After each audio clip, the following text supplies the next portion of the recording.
నమస్కారం అండి అందరికీ. మరొక వీడియోతో నేను మీ ముందుకు వచ్చాను. జూన్ 6న శని జయంతి. ఈ 3 రాశుల వారికి జీవితంలో సమస్యలు పెరుగుతాయి. ఇందులో మీ రాశి ఉందా? శని జయంతి అంటే శనిదేవుడు పుట్టినరోజు. నీతిమంతుడైన శనిదేవుడు వైకాసి మాసంలో అమావాస్య రోజు జన్మించాడు. ఆ విధంగా 2024లో శని జయంతి జూన్ 6వ తారీఖున వచ్చింది. శనిదేవుడు అంటే అందరికీ ఎంతో భయం ఉంటుంది. ఎందుకంటే శనిదేవుడు తమ కర్మకు తగిన ఫలాలను ఎప్పుడూ అనుభవించేలా చేస్తాడు. అయితే నిజానికి శనిదేవునికి ఎవరూ భయపడాల్సిన అవసరం లేదు. తప్పు చేస్తే భయపడాలి, లేకుంటే శని భగవానుడికి భయపడాల్సిన పని లేదు. నిజానికి శనిదేవుడు సంతోషకరమైన జీవితాన్ని గడపడానికి మార్గనిర్దేశం చేస్తాడు.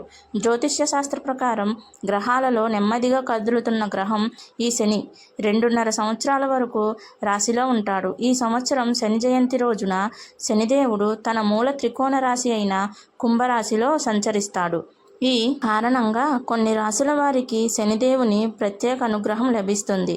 అదే సమయంలో శని, రాహువు ఒకే సమయంలో వక్రంలో సంచరిస్తారు.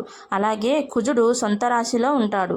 ఈ గ్రహాల స్థానాల కారణంగా శని జయంతి కారణంగా రాశి చక్రంలోని కొంతమంది వారి జీవితంలో అనేక సమస్యలను ఎదుర్కోవలసి వస్తుంది. ఆ రాశులు ఎవరో మనం ఇప్పుడు తెలుసుకుందాం. మేషరాశి వారు శని జయంతి నాడు కాస్త జాగ్రత్తగా ఉండాలి. ఏ పని చేసినా జాగ్రత్తగా ఉండాలి. ఏ నిర్ణయం తీసుకున్నా 1-2 సార్లు ఆలోచించాలి. ఆర్థికంగా నష్టపోయే అవకాశం ఉన్నందున డబ్బు విషయాల్లో మరింత జాగ్రత్తగా ఉండడం మంచిది.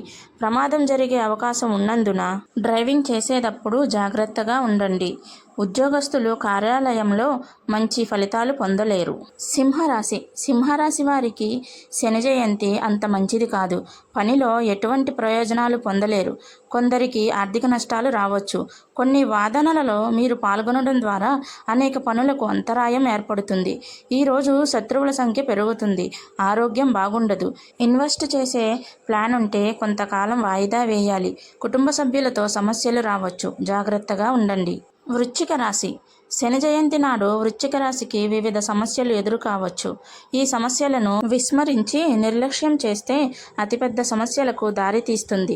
ప్రధానంగా మీరు డబ్బు సమస్యలను లేదా ఆర్థిక నష్టాలను ఎదుర్కొంటారు.